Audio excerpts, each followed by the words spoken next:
जम्मू कश्मीर के कुपवाड़ा में एनकाउंटर के दौरान जिंदा पकड़ा गया पाकिस्तानी आतंकी, 4 आतंकी मारे गए। करगिल विजय दिवस के मौके पर पाकिस्तान हुआ बेनकाब। सरकार ने कहा कि लाहौर के रहने वाले आतंकी से मिलेंगे और सबूत। जम्मू कश्मीर की राजधानी श्रीनगर के सारे इलाकों से कर्फ्यू हटाया गया। आतंकी बुरहान वानी के मारे जाने के बाद 17 दिन से हिंसा के चलते लगा था कर्फ्यू। करगिल विजय दिवस पर जम्मू कश्मीर के द्रास में शहीदों को उनके परिवारों ने दी श्रद्धांजलि। 17 साल पहले पाकिस्तान को हराकर भारत ने करगिल में जीत हासिल की थी। दिल्ली के इंडिया गेट पर अमर जवान ज्योति पर रक्षा मंत्री मनोहर पर्रिकर और सेना प्रमुख ने दी करगिल शहीदों को श्रद्धांजलि। पीएम ने ट्वीट करके कहा, वीरों का बलिदान देश कभी नहीं भूलेगा। मायावती पर अभद्र टिप्पणी करने को लेकर बीजेपी से निकाले गए दयाशंकर सिंह के समर्थन में लखनऊ में पोस्टर, समर्थकों ने सम्मान के साथ पार्टी में लाने की मांग की। गालीकांड के बाद मायावती से टक्कर लेने वाली दयाशंकर की पत्नी स्वाति सिंह लड़ सकती हैं विधानसभा चुनाव। बीजेपी पार्टी का चेहरा बनाने की तैयारी में। स्वाति फिलहाल बीमार हैं और लखनऊ के अस्पताल में भर्ती हैं। दिल्ली की पूर्व सीएम शीला दीक्षित के बेटे संदीप दीक्षित कांग्रेस से नाराज। ब्लॉग लिखकर कहा, कांग्रेस नेतृत्व मुझे पसंद नहीं करता। संदीप ने एबीपी न्यूज से कहा, पार्टी नहीं छोड़ रहा। संसद न आने की सलाह के बाद आप सांसद भगवंत मान की लोकसभा स्पीकर को चिट्ठी। कहा, आईएसआई को पठानकोट एयरबेस में जाने देने की इजाजत देने के लिए पीएम की हो जांच। रेप पीड़ित की पहचान उजागर करने के आरोप में दिल्ली महिला आयोग की अध्यक्ष स्वाति मालीवाल के खिलाफ केस दर्ज हुआ।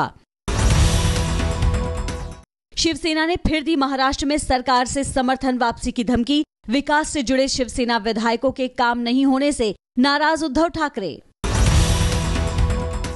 गोरा बनाने वाली क्रीम हीन भावना पैदा करती है, आज ये बात संसद में गूंजी। सरकार से एक्शन की मांग की गई। भारत फेयरनेस क्रीम का दूसरा सबसे बड़ा बाजार है। दिल्ली में ऑटो टैक्सी की हड़ताल से बेहाल रहे लोग। मोबाइल ऐप आधारित टैक्सी सर्विस का विरोध। केजरीवाल सरकार ने कहा कि हड़ताल के पीछे बीजेपी का हाथ। दिल्ली में डेंगू की पहली मौत से हड़कंप। एलएनजेपी अस्पताल में भर्ती जाफराबाद की 17 साल की मरीज ने दम तोड़ा। 21 जुलाई को हुई मौत। दिल्ली के सफदरजंग इलाके में पकड़े गए सेक्स रैकेट में नया खुलासा। गिरफ्तार आरोपी सान्याल काम कराने के लिए इनकम टैक्स विभाग के अफसरों को लड़कियां सप्लाई करता था। दिल्ली के सेक्स रैकेट का मास्टरमाइंड रिटायर्ड कर्नल अहलावत अभी फरार है। 50 से ज्यादा विदेशी लड़कियां लाई गई थीं। कई बड़े लोगों के नाम भी सामने आए हैं। झारखंड के कोडरमा में नशे में धुत सब इंस्पेक्टर सत्येंद्र सिंह ने पत्रकार की मौजूदगी में आईपीएस अधिकारी को जमकर गालियां दी। एसपी ने विभागीय कार्रवाई का आदेश दिया। रियो ओलंपिक से पहले भारत को एक और झटका। गोला फेंक खिलाड़ी इंद्रजीत सिंह डोप टेस्ट में फेल। प्रतिबंधित दवा स्टेरॉयड लेने का आरोप है। इंद्रजीत ने कहा, मेरे खिलाफ साजिश हुई। उत्तराखंड के कोटद्वार में पहाड़ से अचानक सड़क पर आए पानी में बाइक बही। बाइक सवार एक शख्स को बचाया गया, दूसरा लापता।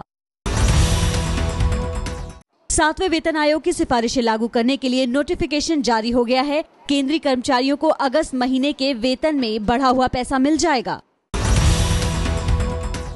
फ्रांस के रूइन शहर में चर्च में घुसे 2 हमलावरों को पुलिस ने मार गिराया। एक बंधक की भी मौत। सरकार ने कहा, हमले के पीछे आईएस का हाथ। बांग्लादेश की राजधानी ढाका में एक 5 मंजिला बिल्डिंग पर स्वॉट टीम का छापा। एनकाउंटर में 9 आतंकी मारे गए। एक घायल आतंकी पकड़ा गया। जापान के टोक्यो में शारीरिक रूप से अक्षम लोगों के लिए बनाए गए सेंटर में चाकू से 19 लोगों की हत्या। सौर ऊर्जा से चलने वाले विमान सोलर इंपल्स 2 ने रचा इतिहास। बिना पेट्रोल दुनिया का चक्कर लगाने वाला पहला विमान बना। 16 देशों की यात्रा के बाद अबू धाबी लौटा।